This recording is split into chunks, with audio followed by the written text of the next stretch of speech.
Hello there, everybody. Welcome back to the channel. Today we're going to be watching and reacting to a few more videos. I think today, let's see, I think I have a couple of them laid out up here that I was really looking forward to. You know what? Let's watch this one, The Complete History of Bengaluru. I believe I have it right here. Yes, we do. So, The Complete History of Bengaluru. Now, this video was requested to me quite a while ago. At least by the time it came out, which was 4 months ago. And I haven't got around to it. I apologize. By Aneesh Bhargav. I don't know.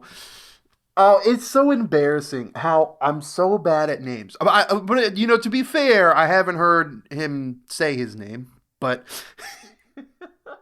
I'm just rambling at this point. Anyways, the link to this video will be in the description down below, so please make sure to go and check it out. He only has 5,000 subscribers. We got to get this guy higher up with the subscribers, guys. Come on.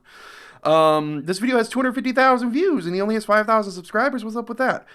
Anyways, you've heard of Kempe Gowda and Hyder Ali and the British East India Company. But have you ever known the complete history of Bengaluru, right from when it was an obscure trading hub in Roman times, right up to when the Mysore state became the state of Karnataka? The video covers every period of Bangalore's history, right from when it was medieval fortress city ruled by the Kannada king, to when it was invaded by the Maratha chieftain, to when it became the property of the Mughals. Follow the journeys of some of India's most influential historical figures in their fight to control over perhaps the greatest city, or the greatest modern Indian city. I was gonna say, my dyslexia like mixed the words there. The greatest modern Indian city. All right. Well, let's get into it. Yeah. Again, the link to this video will be in the description down below. So we will go ahead and watch it. He doesn't look like he says his name. In the study of India's past, Okay. Does he say his name at the end? Perhaps. I want to say his name properly before we get into it, right? Possibly cover here. So feel free to drop a comment if you've got some fun facts. If you haven't already, like and subscribe, and let me know which city's history I should cover next. See you soon. Oh, he doesn't say his name. Okay, that's fine. I'm sure someone in the comments will tell me. Anyways, let's watch the video. I'm excited. In the study of India's past, the history of Bengaluru is criminally underrepresented. The fourth largest I city know in the country, a little bit, the birthplace not of a the lot. modern startup and software culture, is often thought of as a city with only a very recent history, a non-entity before the IT boom of the 1990s. Which will sound insane to you by the end of this video, because most people have no idea how important Bangalore was to the history of the Deccan and South India. So what is the proper way to say? Is it Bangalore or Bengaluru? Because I know Bengaluru is like the name of the city now, but it was called Bangalore, but maybe it was called Bengaluru before as well. I mean, I'm sure he'll talk about it, right? But yeah, like he said, I didn't really know much about it. I know it's like at the IT capital of India currently. But I didn't know that, you know, well, obviously its history goes far back because India's history goes far back, but like the state, the city in particular, I don't know much about. Before the British arrived. This is a city older than Chennai or Mumbai or Kolkata. I didn't know that. It was built by Kannada kings but defended by Maratha chieftains. A city that was coveted by the Mughals and beloved by the kings of Mysore. A city that was the battleground of numerous wars from its very inception right up to when the British knocked down its gates and took complete control. This is the history of Bangalore as you've never seen it, as a proud medieval fortress city long before its transformation into the silicon-fueled metropolis that it is today. Even in the 16th century, the name Bengaluru was far from new. An ancient inscription found in Begur offers evidence to the fact that a place called Bengaluru, wherever that may have been, is over 1,000 years old. In fact, that's pretty cool. Roman coins found in Yashwantpur point to the possibility that settlements in the Bangalore area have existed for over 2,000 years and was an important trading center. So when Okay, but that doesn't specifically mean the exact city location is the spot, right? Because even said that. Okay. Kempegowda the first decided to build his new capital in 1537, he wasn't just choosing some random spot he liked. It's believed that in typical Gowda custom, he set four oxen tied to plows in the four cardinal directions, which were driven all the way up to the marked limits. These milk white oxen, beautifully decorated with vermilion and bright orange and yellow marigold flowers, would have pulled the plows on a cool Bangalore morning, furrowing the soil with their plows. These paths, literally carved into the earth, became the Chickpete and Dodpete roads, the two central roads of the original Bengaluru. That's Today, pretty these cool. medieval era streets are some of the busiest centers of commercial activity Wow. in the city. Kempegowda This just reminds me. I need to watch more city walk videos. Like I do a GeoGuessr, right? And I go through a bunch of cities on GeoGuessr, but you don't get that same feel, that same atmosphere of like a city walk. Like sometimes, whenever I'm just walking around my house or just chilling or something, I feel like a city walk of like Tokyo or somewhere in like Japan or South Korea, like Seoul or like or or Busan or something like that, right? Um, but I should do India. I guess I've never really looked to see if there's very many walking videos. I'm sure there has to be, right? There has to be. Okay. medieval era streets are some of the busiest centers of commercial activity in the city. Kempegowda planned the streets and blocks with great purpose, assigning each area a different name based on what was meant to be sold there. Aralepete was for cotton sellers, Kumbarpete was for potters, Balepete was for bangle makers, and so on. But it's impossible to chart the destiny of this newborn city without a brief character study of its charismatic, ambitious, and ever loyal founder. Kempegowda the First ruled for a remarkable 46 years, almost a lifetime in those days. So this On the is throne this is Kempe. How do you say his name? for a remarkable, ambitious, and ever loyal founder. Kempegowda the Kempegowda. Kempegowda. Is this the founder?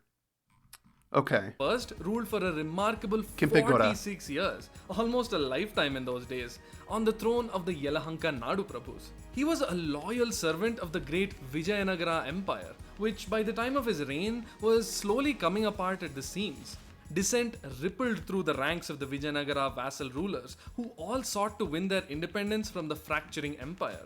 It was in this simmering political atmosphere that Kempegowda established his loyalty to the Emperor Achyutaraya by defeating seditious kings and bringing their lands back under Vijayanagara control.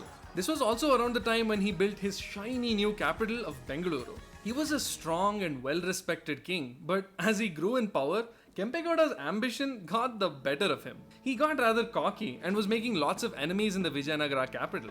The final straw was when he established his own coin mint. Seeing this as an act of Oh yeah, defiance, you can't do that. That's when it comes to government, the ability to print money is very important. That's how they control everybody basically. So you setting up your own mint? Oh man, yeah, that's okay. the emperor summoned him to Hampi, where he promptly confiscated his lands and imprisoned him. Wow. But as Kempegowda languished in jail, the empire outside was slowly sinking deeper into anarchy. More and more vassal kings were breaking away from the once sprawling empire, even as the Bijapur and Golconda sultanates were circling, sniping at the empire's heels like hungry hyenas. Realizing he was losing his grip on his territories, the emperor had no choice but to free one of the few vassal kings he could be sure was still loyal to him. After 5 long years in prison, Why would he Kempegowda wait. Why would he be loyal to him still? He was imprisoned for 5 years. Why would he be loyal still? made his proud return back to his beloved capital. And despite the ignominy of his imprisonment, Kempegowda remained a fiercely loyal servant of the empire. Along with fighting for Vijayanagara, Why though? Interesting. Just different mentality, I suppose. He spent much of his time and money improving and beautifying Bengaluru. He built iconic structures like the Gavi Gangadhareshwara cave temple at Gavipura and the famous Basava temple that gave its name to modern day Basavangudi. He built tanks to supply water to the city and agraharas to support the local Brahmins and irrigation networks to help the farmers. According to later accounts by the Marathas, the city was full of deep ditches of water drawn from the big tanks that surround the fort walls. Within the town are fine buildings, the most prominent among which is the palace, atop which wave flags of different colors. On the walls of some of the houses are found beautiful paintings. There are many commercial streets in this town with an array of shops displaying costly goods. Fountains have been built in many of the town squares. There are plenty of peacocks and pigeons here, and the temples of this place are lofty and finely built, with intricate images carved on the temple pillars. Fun fact, I didn't know that peacocks, until very recently, I didn't know peacocks were a native bird to India. But I can actually imagine that because I reacted to a video where they went over ancient Indian city design. Now, that time period was a little bit before this. But I can envision it. Like everything he just said there, I can envision it. It's great. I like to imagine what Bengaluru would have looked like in those days. The misty morning silence would have been broken only by the call of peacocks and koels, slowly giving way to the bustle and noise of the market streets coming alive for the day. Interestingly, the four famous watchtowers of Kempegowda weren't built by him, but by his grandson, Kempegowda II or Immadi Kempegowda.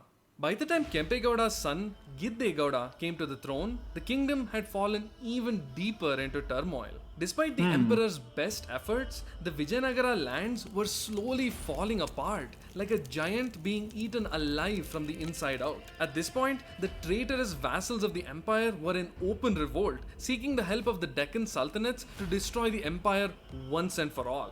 The final blow was the Battle of Talikota in 1565, which sounded the death knell for the once great Vijayanagara Empire. The four Muslim sultanates of the Deccan, Bijapur, Golconda, Bidar, and Ahmednagar, had brought the mighty empire to its knees.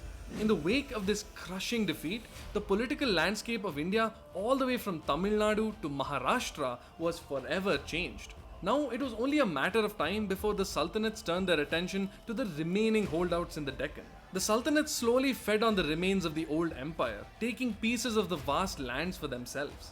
The Bijapur army was marching through the Mysore plateau, the hill forts in the region standing no chance against their platoons of war elephants, their deadly ranks of cavalry, and the barrage of cannon fire that rained down on them.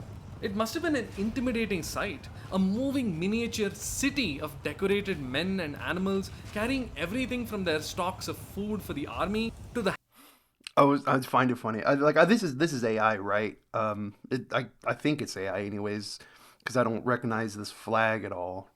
harems of women to keep the officers in high spirits. Eventually, they marched That's a thing that people don't really talk about. army to the harems of women to keep the officers in high The spirits. harem, the harems of women. Harem. Wait a minute. Harem? What? I just now connected. Wait a minute. We use harem for like manga and anime and stuff. Oh my god. It's also a loan word from India. Um Anyways, the harems of women for the soldiers is a very common thing. Unfortunately, it's something that's it's almost like lost history in many sense. And I can think of like in World War II, when the Americans came through, they set up like when they would take cities back from the Germans, the Nazis.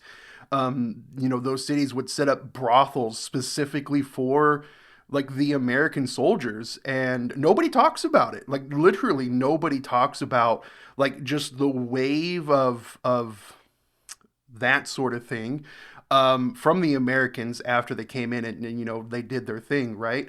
And then of course so many kids, probably American kids, that grew up without their dad because they came, they fought, they probably died. If they didn't die, they went back, and what are they going to do? That's just, a prostitute to them, right?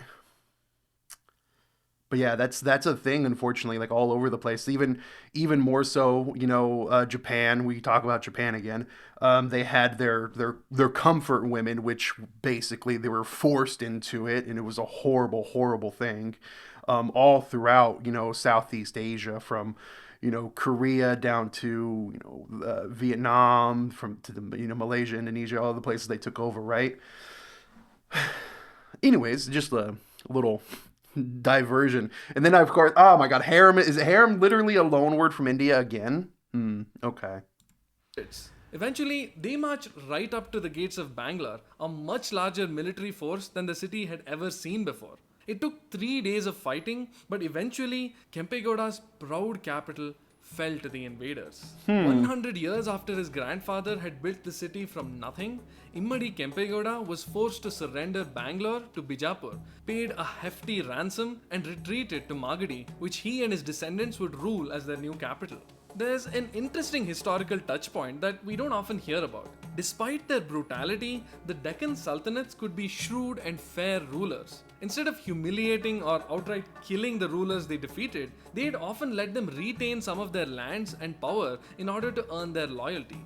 After all, it's not easy to replace a king who already has established political influence and administrative experience. Some bribery, so making them essentially. your vassal ruler was a smart way to expand your territories. You literally put the king into indentured servitude.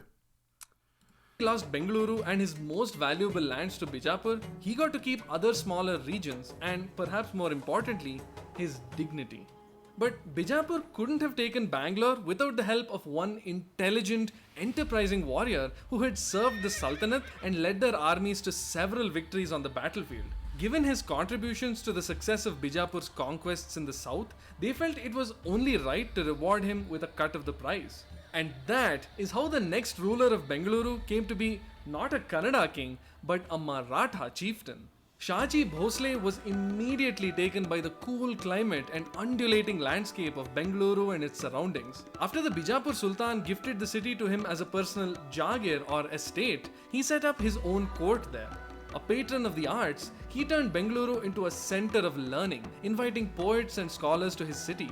On any given day in Shahji's court, you could expect to see a scholar from some far-off land, surrounded by courtiers challenging him to a battle of wits, giving him riddles or asking him to compose verses on the spot.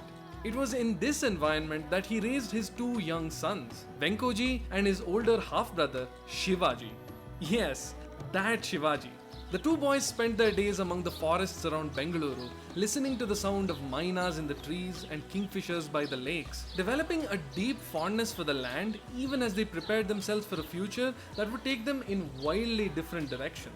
When he turned 12, Shivaji went back to Pune, leaving Bangalore in the hands of his younger brother. It was at this time that the Bijapur Sultanate tasked Venkoji with marching his army south to conquer Tanjavur. The famed riches of the Tamil city must have captivated the Maratha chieftain because soon after taking the city, he decided to shift his capital there. But Venkoji wasn't exactly what you'd call a motivated ruler. From his new capital, he was finding it difficult to manage affairs in Bengaluru, and he didn't seem particularly interested in installing a governor to look after the city. His solution? Sell Bangalore to the highest bidder and be rid of the problem altogether. Just one problem. When Shivaji heard about this, he was How do you sell a city? Look at this. This AI image is crazy. furious. The city was a jagir, a personal estate of the Marathas given to his father to safeguard. They had spent their youth in this city, riding together and hunting among the hills around Bangalore. At the very least, he should get his rightful part of the land before his brother foolishly auctioned it off. Can I just say this guy is like a great speaker, right? Like he speaks very fluently, and he seems like a very good storyteller. At least from my opinion, from my perspective. Had to ride south to speak with Venkoji before he gave away such a precious piece of their childhood. It was fortuitous then that the Golconda Sultan had ambitions in the Karnataka and Tamil Nadu regions. It gave Shivaji an excuse to lead his army into the Deccan heartland, conquering cities all the way from Vellore to almost as far south as the Kaveri River. After many attempts, Shivaji finally managed to convince his younger brother to meet him for negotiations. The two brothers met on a warm, breezy afternoon on the banks of the Kaveri, herons gliding low over the water as it flowed calmly past. Shivaji and Venkoji would have embraced, surrounded by Shivaji's massive army encampment. The discussions wore on for the next day or two, but it was soon apparent that neither brother could agree on favorable terms to split their father's Jagir. Shivaji made it clear that he wasn't going to let Venkoji leave without coming to an agreement, which only made things worse. Left with no choice, Venkoji waited for the cover of darkness one night, managing to procure a small boat, and after he slipped past Shivaji's guards, made a daring escape across the Kaveri. The brothers declared war on each other, their armies clashing just days later. Venkoji put up a strong fight, but it was ultimately crazy. I didn't know this. Like a lot of this, I straight up did not know. his older, more capable brother who took the victory. Despite the hostilities, this was still his younger brother, so Shivaji decided to show him mercy. He bestowed Bengaluru and its surrounding areas to Venkoji's wife, Deepa Bai, giving Venkoji the responsibility of managing the affairs of the city. This was a task he carried out admirably. What? What? These people are so forgiving. What? Hold on. This was still his younger, more capable brother who took the victory. Despite the hostilities, this was still his younger brother, so Shivaji decided to show him mercy. He bestowed Bengaluru and its surrounding areas to Venkoji's wife, Deepa Bai, giving Venkoji the responsibility of managing the affairs of the city. He was going to sell the city, though. He didn't want... This is crazy. Okay, so... You couldn't come to terms. You literally had a civil war. You fought each other, and then you just forgive them, and you say, "Okay, no, you can run the city still." What? Wife, Deepa Bai, giving Venkoji the responsibility of managing the affairs of the city. This was a task he carried out admirably. I might have given you the wrong impression, but Venkoji was far from an incapable ruler.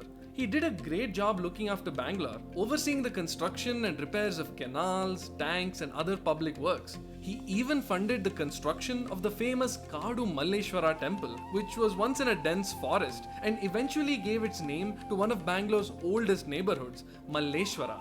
But by now, the Deccan was turning into a hotly contested battleground where the armies of the Marathas, the Bijapur, and Golconda sultanates were clashing with local kings and rulers, even as the looming shadow of the Mughal Empire was advancing farther and farther south. Having conquered most of north and central India, the Mughals under Aurangzeb were bringing their superior military might down on the people of Maharashtra, Andhra, and Karnataka.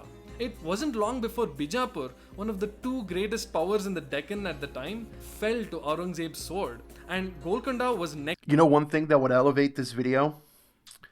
A map of the timeline. Now, I know there's plenty of timeline maps of the different empires and kingdoms in India, but like it just like a map showing like the movement of like when he's saying it, that would have taken the video to the next level. So I can visualize, you know, the oncoming, you know, Mughal empire, you know, raining down on it, right? Just want to like get that visualization in my head. Next in line. Seeing the writing on the wall, Venkoji hastily tried to renew negotiations to sell Bengaluru to the king of Mysore, Chikkadevaraja Wadeyar. Wait, what? Next in line. Seeing the writing on the wall, Venkoji hastily tried to renew negotiations to sell Bengaluru to the king of Mysore, Chikkadevaraja Wadeyar, now that his elder brother was no more. There was soon to be good news and bad news for the Maratha chief. The good news was that when the Mughals finally came knocking at the gates of Bengaluru, Venkoji had retreated back to Tanjavur and was safe and sound in his old capital. The bad news? After all those years of negotiations, he had exactly nothing to show for it when the Mughals took away his city by force. There was a brief period here when Bangalore was suddenly a city of many languages. Mughal officers and soldiers from the north and west spoke Pushtu, Punjabi, Rajasthani, Gujarati, Mughalai, and Persian languages. The city was garrisoned by Mughal platoons, becoming a useful military outpost thanks to the fort built by Kempegowda. Today, the only relic of the Mughals' short stay in Bangalore exists in the form of the Sangin Jamia Masjid in Nagratpete, perhaps the oldest mosque in the city. But just 3 years later, the Mughals would finish what Venkoji Bhosle had started over a decade earlier. They sold Bengaluru to Chikkadevaraja Wadiyar for 3 lakh rupees. Chikkadevaraja was one of the That's most it? interesting characters you'll get to meet. in the 3 lakh rupees, that's it. A whole city for 3 lakh rupees. I know, different time, right? Like, what's that equate to in modern day currency? But still, history of Karnataka. Aside from being that's almost like how the Louisiana Purchase. God, the Louisiana Purchase was like super cheap, wasn't it? In comparison, I do want to look this up because it's like on the tip of my tongue. How much was the Louisiana Purchase? $15 million. Literally, like half of the United States was sold from France to the U.S. for $15 million. That's crazy. great builder of temples, canals, and forts, he was a brilliant politician and military strategist. While the rest of the Deccan was slowly being backed into a corner by the predatory Aurangzeb, Chikkadevaraja Wadiyar had cleverly forged an alliance with him. Isn't chess also was it originated from India as well? I'm pretty sure it was. Allowing him to expand his territories with Mughal assistance. Man, look at this beard. I want that. I can't get that swoop, right? Like my mustache just doesn't do that. My mustache goes down. Whenever I grow it out, it goes down. I guess I could train it to do that or like use gel or oil or something. But man, look at that beard. The purchase of Bangalore was the start of this long-standing relationship, which would continue to benefit him until the end of his life. He didn't ignore Bangalore either. Under his watch, structures like the Venkatramana Swamy Temple on KR Road and a second fort just south of the main one were added to the city. He wouldn't know it yet, but that fort would end up being an important stronghold in a war fought between Mysore and a mysterious foreign power that had only just arrived in India.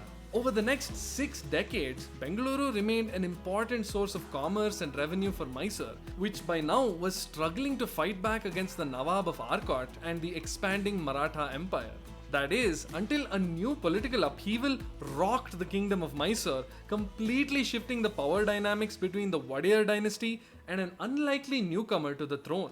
In 1759, when Bengaluru was under heavy siege by the Maratha forces, a commander of the Mysore armies bravely rode in to save the day, driving the enemy back and recapturing the city for his king.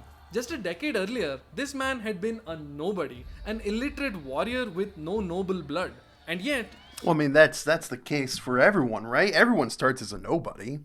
here he was, striding proudly into the Mysore palace to be awarded the exalted position of Nawab of Mysore by the King Krishnaraja Wadiyar II himself.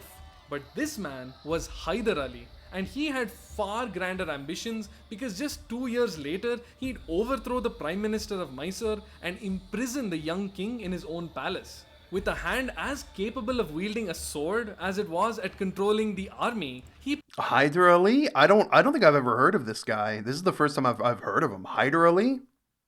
placed himself on the throne of Mysore with no one to challenge him. And so began a Whoa. new Okay, so he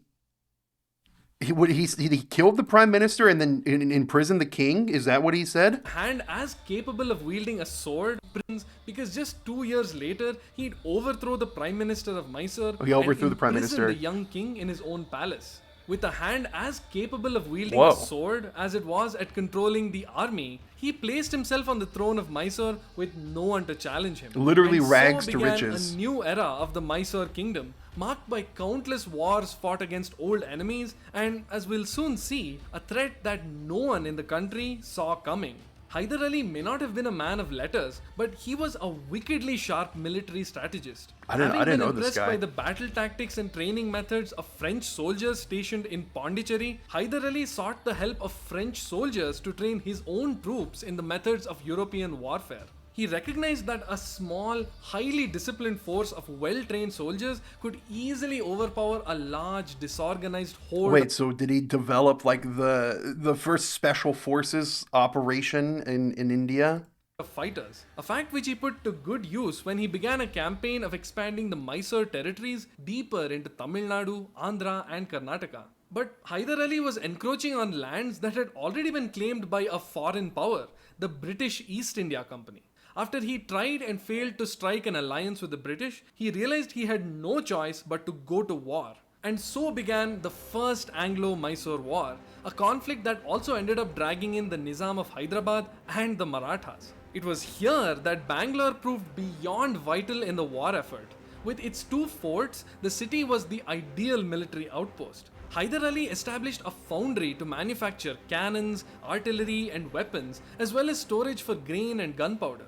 Long before multi-million-dollar tech giants built their R&D facilities in Bangalore, Hyder Ali and his son Tipu Sultan built a sort of laboratory where they innovated on artillery technology. This That's is where pretty they cool. developed the famous and much dreaded Mysorean rockets. These consisted of an iron tube filled with gunpowder, sharp blades on either side, with the whole thing mounted on a 4-foot bamboo pole. Unlike the rockets used by the Europeans and the Mughals, With blades on it?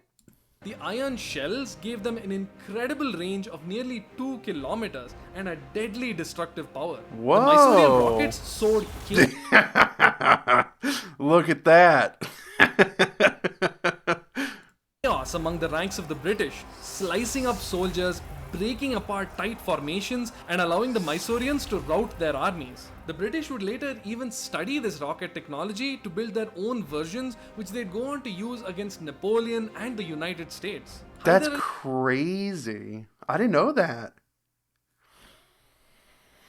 That's pretty cool. Ali eventually won the First Anglo-Mysore War, almost managing to take Madras in the process. This, however, was only the beginning. Imagine if he did. Imagine if he pushed back the British enough. What would happen? What would have happened? What would modern day India be if he had pushed back the British even more at that point, right? Of Hyder Ali and Tipu Sultan's troubles with the British menace. But between all these battles and bloodshed, the two of them still had a kingdom to run. Mysore reached the peak of its economic power under Tipu Sultan, becoming the richest kingdom in India for a period. Aside from the highly productive agriculture, textile became a major source of revenue for the state. It's believed that Tipu Sultan introduced the silkworm to Mysore, kickstarting the Mysore silk industry that's thriving to this day. He even connected many of the cities in his kingdom via well-constructed roads. But something very interesting happened during Hyder's campaigns of the Anglo-Mysore Wars when he was traveling through Tamil Nadu. He noticed that certain communities of farmers had taken a keen interest in gardening. Not just planting crops, but growing aesthetic orchards and gardens, tending to flowers and nurturing exotic plants.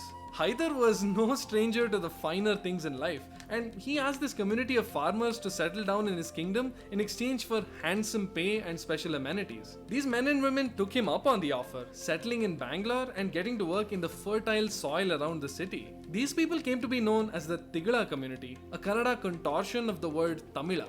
Their proclivity for gardening, combined with the fine weather of the city and Hyder Ali and Tipu Sultan's aesthetic sensibilities, gave rise to one of the most iconic landmarks in all of Karnataka, the stunning Lal Bagh Botanical Gardens. Although Hyder Ali had commissioned it in I've not heard of 1760, these. even before the First Anglo-Mysore War, it was his son Tippu who completed it with the help of the Tigalas. Created in the style of Mughal gardens, Lal Bagh was a labor of love. 240 acres of exotic plants from all over the world. Today, Lal Bagh is still one of the city's greatest landmarks, attracting hundreds of thousands of I've people not heard of every this year before. to see its colorful flower shows, attend events, or just go for their morning walks. And if you go to the top that of made the out of large flowers? granite hill in the eastern part of the garden, you will find one of the 4 famous watchtowers built by Kempegowda II.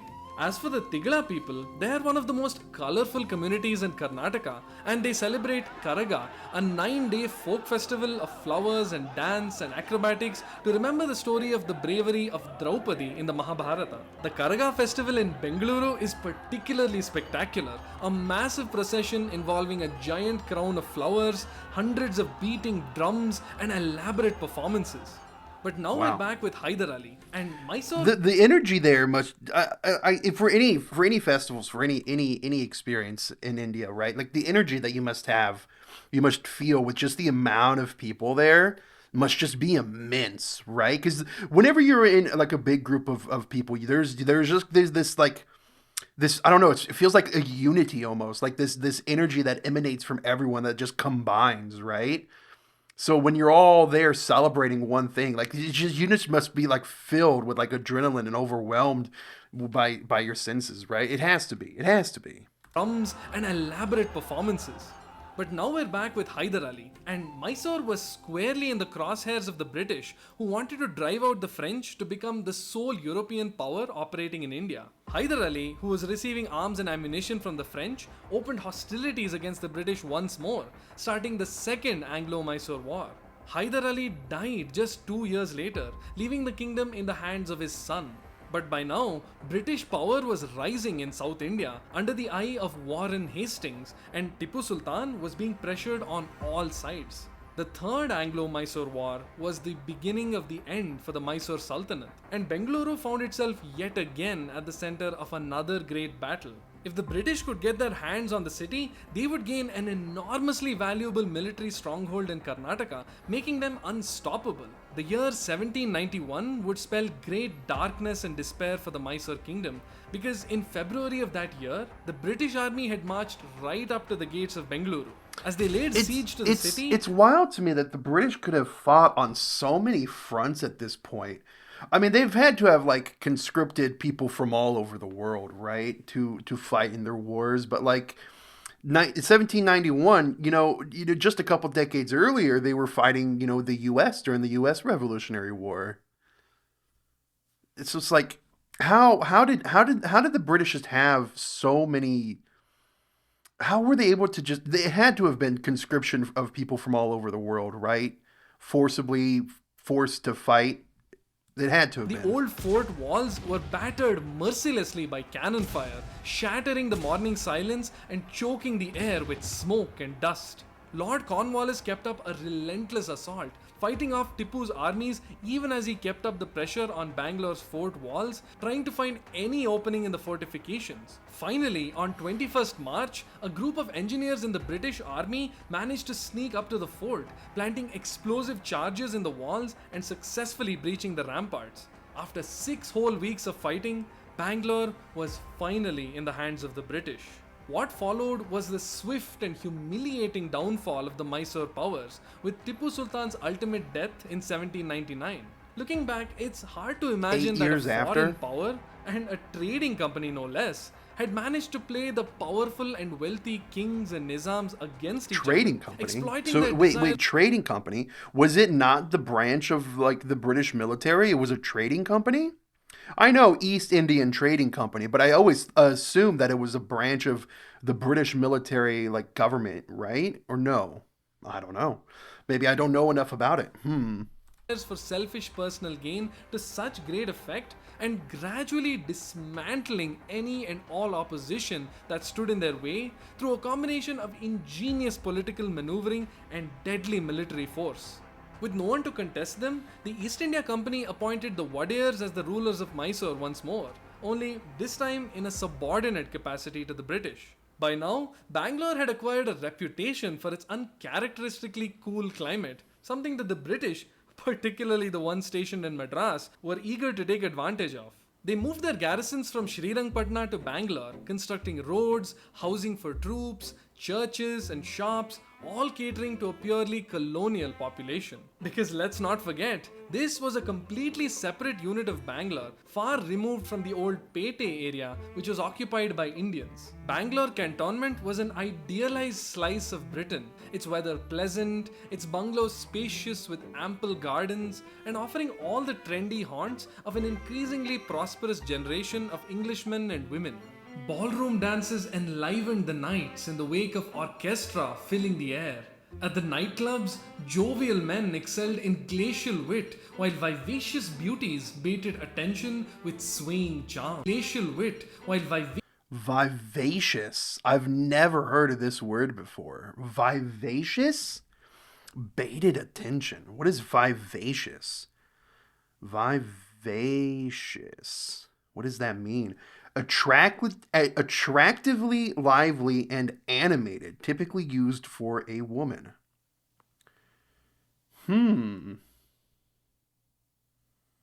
Attractively lively and animated. I've never heard of this word before. That's a nice word. I like hearing. So that's one interesting little aspect of watching videos from English speakers in different countries, because I get to learn new words even in English that I've never used before. So yeah, that's really cool. Vivacious. I like that word. Vivacious beauties baited attention with swaying charms. At times, however, night entertainment was Typical British man.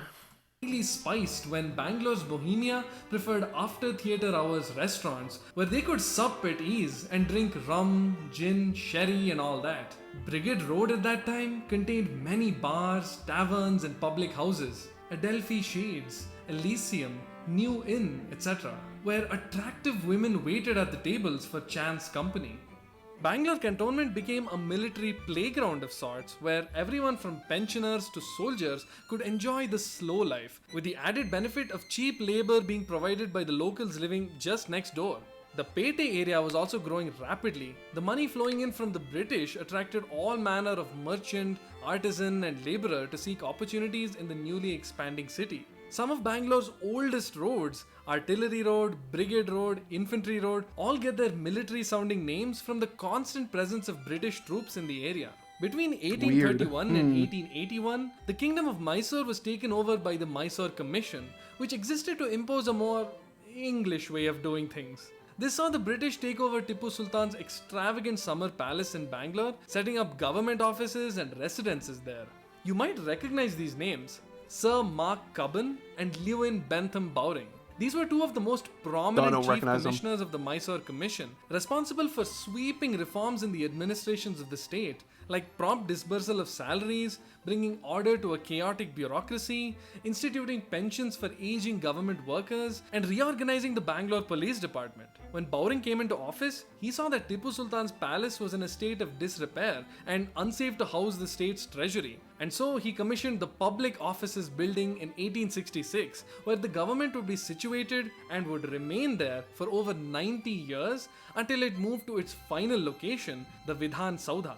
Today, that building houses the Karnataka High Court, the iconic bright red building in the neoclassical style, evoking the elegant imperiousness of the Roman and Greek architecture that Europeans were so fascinated by. Eventually, Cubbon and Bowring would go on to be immortalized in the famous Cubbon Park and the Bowring Institute. Bangalore before independence was not without its fair share of drama. Between 1896 and 1899, the city was struck by a deadly wave of the bubonic plague, forcing the British to mass inoculate people the bubonic plague? The bubonic plague? I thought that like stopped being a thing like 100, 200 years before that. Bubonic plague. Bubonic plague 2024? What? In 2024, a handful of cases arise each year in the United States and around the world? Excuse me? How come I've never heard of the bubonic plague? What is this? What is this? The WHO reports between 1,000 and 3,000 cases internationally each year. On July 9th, 2024, a human case of the plague was confirmed in Pueblo County, Colorado. What? Okay. All right, sure. All right. Set up clinics and hospitals. Roads were widened, drainages were improved, and sanitation facilities were implemented across the city. During World War I, Bangalore continued its long-standing tradition of being a weapons manufacturing powerhouse because this was where it's the history of the Indian people during World War I and during World War II is so underrepresented and underreported. Like, it's not even talked about. Like, here in the U.S., if you were to ask like an average person, if you ask like an average person on the street, they're not going to be able to answer anything anyways. But if you were to ask an average person and they knew about World War II or World War One, and then you would ask them, okay, what was British or what was the Indians' involvement?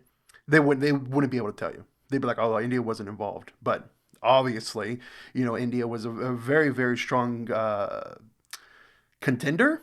Is that the correct word? They were very important during the war. The wars.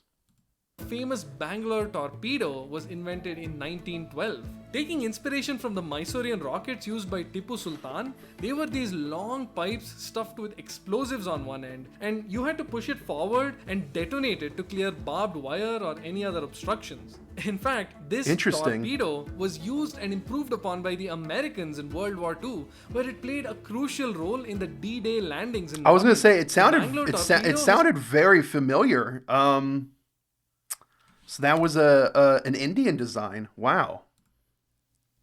Where it played a detonated to clear barbed wire from the Mysorean rockets used by Tipu Sultan. They were these long pipes stuffed with explosives on one end, and you had to push it forward and detonate it to clear barbed wire or any other obstructions. In fact, this torpedo was used and improved upon by the Americans in World War II, where it played a crucial role in the D-Day landings in Normandy. The Bangalore torpedo has continued to be used to this day in some form by American, Australian, British, Filipino, and Israeli armed forces as a simple but effective way of clearing the battlefield for advancing troops. Much later, when Britain was freely using India as its breadbasket during World War II, Bangalore faced an acute shortage of rice, a staple food for South Indians. A Bangalorean restaurateur, Yagna Narayana Maya, experimented with various ingredients until he hit upon the perfect recipe that required no rice, the semolina-based Rava Idli. That same recipe would go on to be a cornerstone of the success of his MTR restaurants and is a favorite breakfast dish in Karnataka today. Once India gained its independence, the princely state of Mysore became part of the new republic. But pretty soon, it became clear that the seat of the current government, the old public offices building, was not large enough to accommodate the growing offices of the state. The plan initially was to create a modest American-style administrative building opposite the High Court. But Kengal Hanumantaya, who was elected as the chief minister... What is this hat? What is the name of this hat? It's a very interesting hat.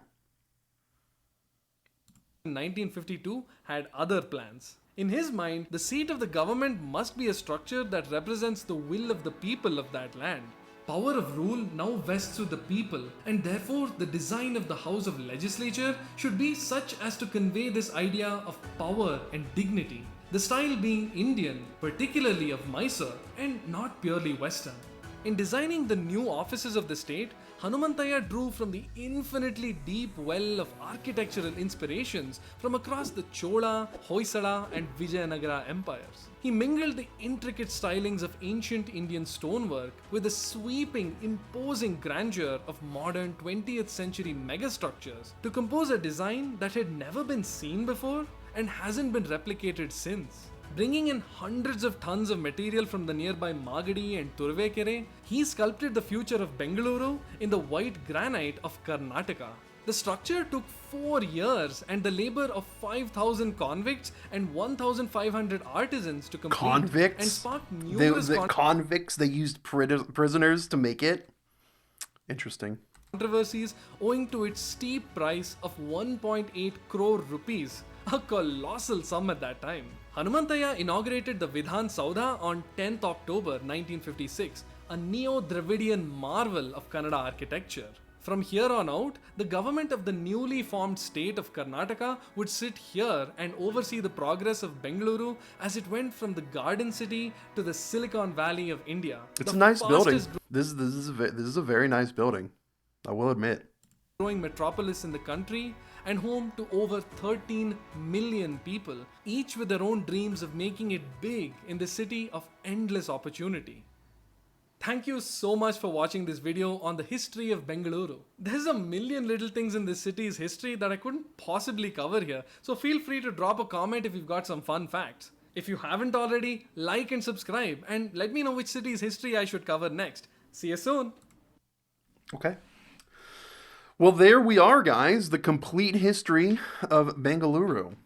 Yeah, he was a great speaker.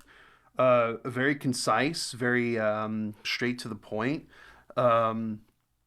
Articulate. I could understand what he was saying. I don't know if he was reading off a script. I'm assuming he was reading off a script, right? Of course he would be reading off a script. I don't read off scripts. I've never wrote a script. I've never read a script.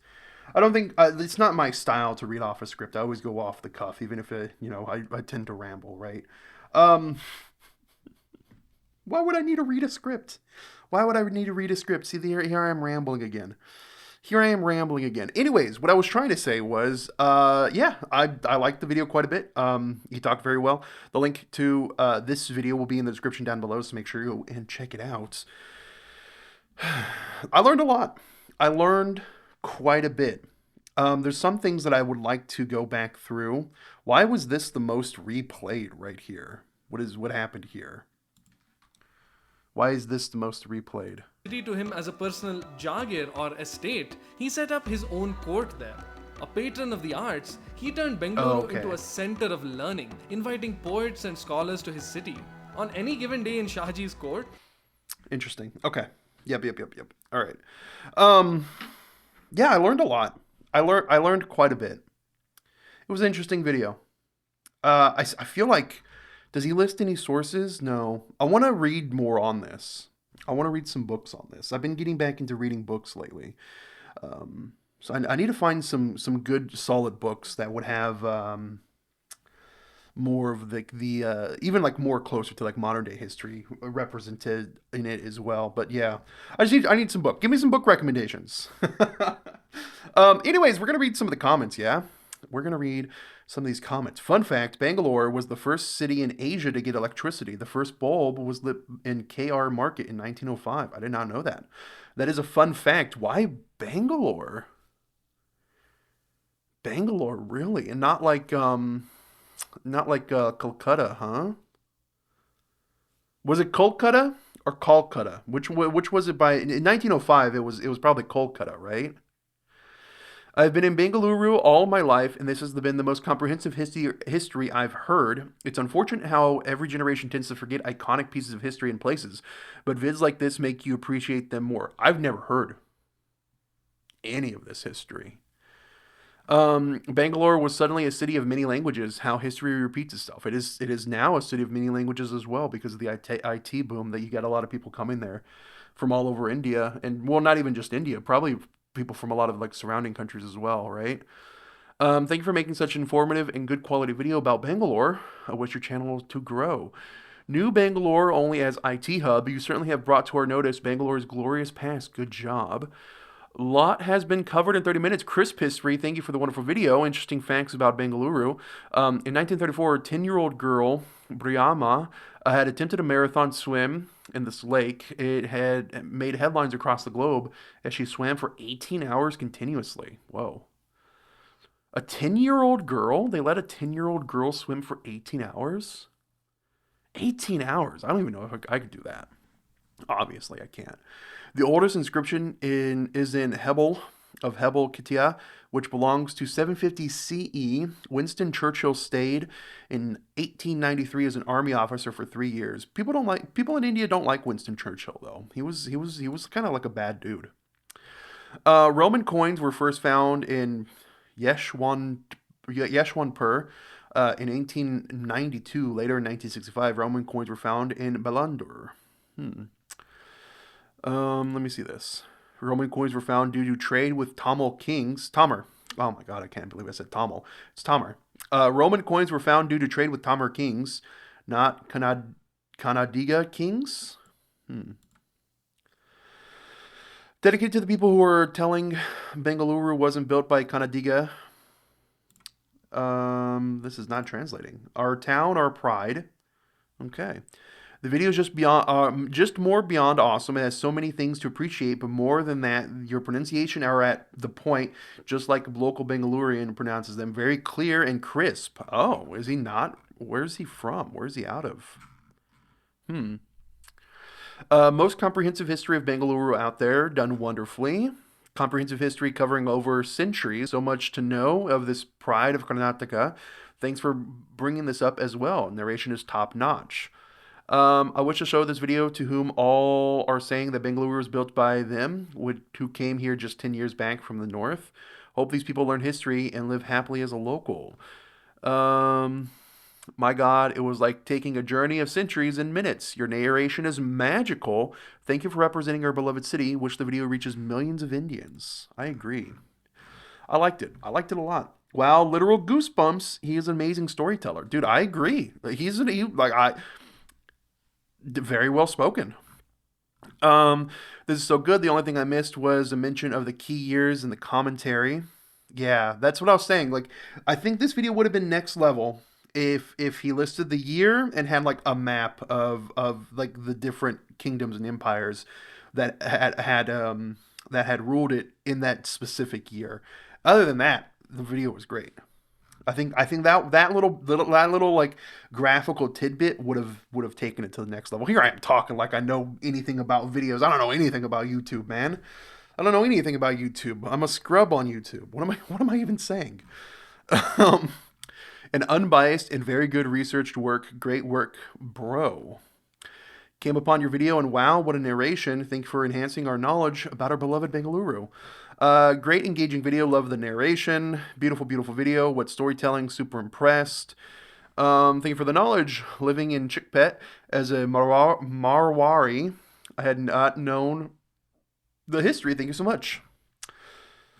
All right, let's go. Let's read some of the new comments. New comments are a little bit wild. They can be, anyways. A little bit more under the radar. They can be anything. They can be everything from saying the video is great to the video is bad. So we're gonna see. Spiritual Metropolitan, our Bangalore, Nama Bengaluru. Excellent. But before the boom of the IT industries in the 90s, Bangalore was a famous industrial hub. There were many more famous factories set up, namely these. Interestingly, there was more factory buses plying on the roads than the public transport buses. Wow. Fantastic, but it ended far too soon. You have not mentioned Mysore royal family, water contribution to the city, Tata Institute's Industrial Revolution, like soap factory, ink factory. Yeah, he cut off a little bit there at the end, but I feel like that's more modern, right? You're right. It was a major omission on my part. I actually made a new video. What? Made a new video on the science and tech history in Bangalore, which covers a lot of industries and institutes set up. Okay, well, I'll open that in. Where's that at? Right here. If you entered the How ISRO mission control Bengaluru room, beat Mumbai, India's science capital. All right, well, we'll save this to the list here. um,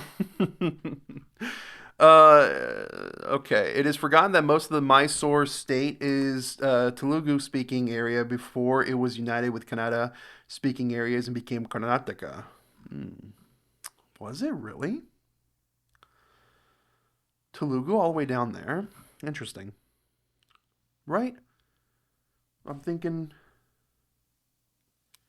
Yeah. Okay. Anyways, I'm from Bangalore. Check post at Vidhan Soda splits Mysore State and Madhya State in 1947. At present, it is Vidhan Metro Station. Aneesh, in 1537, which kingdom was ruled by Kempegowda and which kingdom capital Bangalore was? Can you cite the books you read for this reference? I said that same thing because I wanted to read those books too. I want to read those books. During ancient times, there was great emperors who captured many countries and then departed after their reign, but the land belongs to the inhabitants who kept up today. This is also the most must be remembered. Very true. Very true. Um, your fact about Thegalia community is wrong. That's the flower community, right?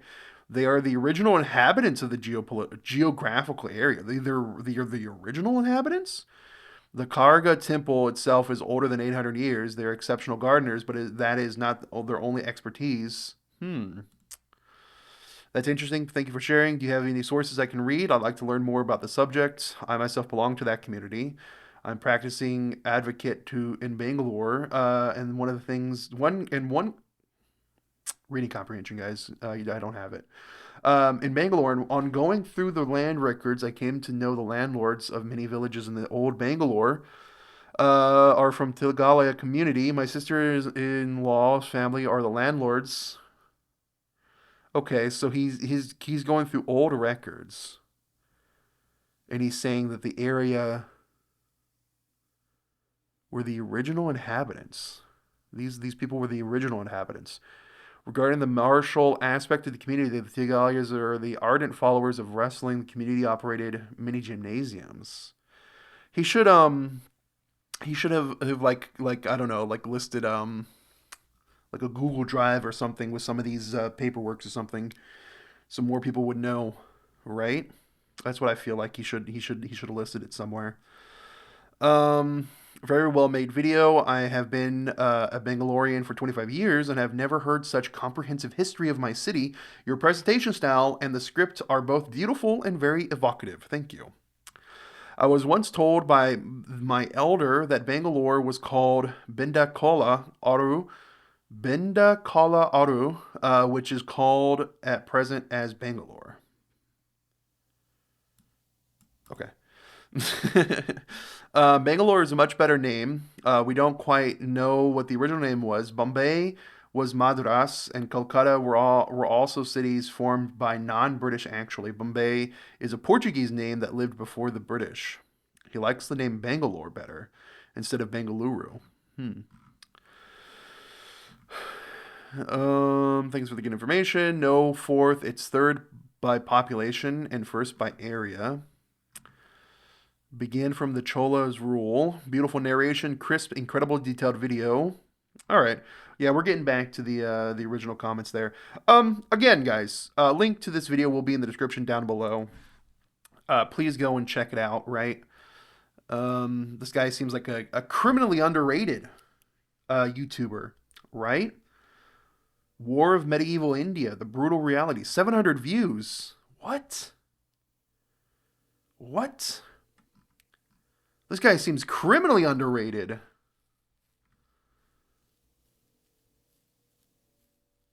Interesting. I wanted to react to this one. That was on my list. The battle is Only 700 views. This is wild. This is wild, guys. War in medieval India. Okay. Again, go check out the video, right? For those that are still here, thank you for watching. I greatly appreciate that. Leave a comment, like the video, subscribe, recommend a video for me to watch. There was a few people that I know. I'm gonna read the comments and be like, "Hey, you haven't watched this yet." I'm sorry. I'm very, very sorry. I'm trying to get through a lot of these videos. This past week, I got through. I don't know. I got through a couple of them, and then I got a really, really bad migraine, and I couldn't look at the screen, right? It hurt to actually look at the screens. So I wasn't even like really on my phone for too much either. But yeah, so I know there's a couple videos that some people want me to watch, and I do deeply apologize. Like the complete history of Sri Lanka. I need to get to that one. It's a long video, but I will eventually get to it. I promise you. I promise you. There was also, what was the video? Another recent video, the fall of Bengal or something like that. It's a Think School video. I had it here somewhere. How do I Sort this. Sort this by date added. Manual. Sort this by date added. No, sorted by date published. Aha. So if we go down the list here, I believe if we go to, I know this is like I'm just kind of like, oh, here, Fall of West Bengal, detailed case study. I know this was also another video that people really wanted me to watch as well. We'll get to it. I promise you, I will get to these. It'll take a little bit of time, I do this as a hobby. It's not a job for me. I literally do it as a passion. It's not like I'm making money off of this. I'm not, making this a career or anything. It is my passion. It is I love learning, all right? And if I can show my love of learning with other people, maybe more people will, want to learn more as well, right? And that's my goal. So yeah. Recommend me some videos, guys. I want to watch some videos. So we will get out of here. Thank you for watching. I hope you all have a good one, yeah. Take care. Goodbye.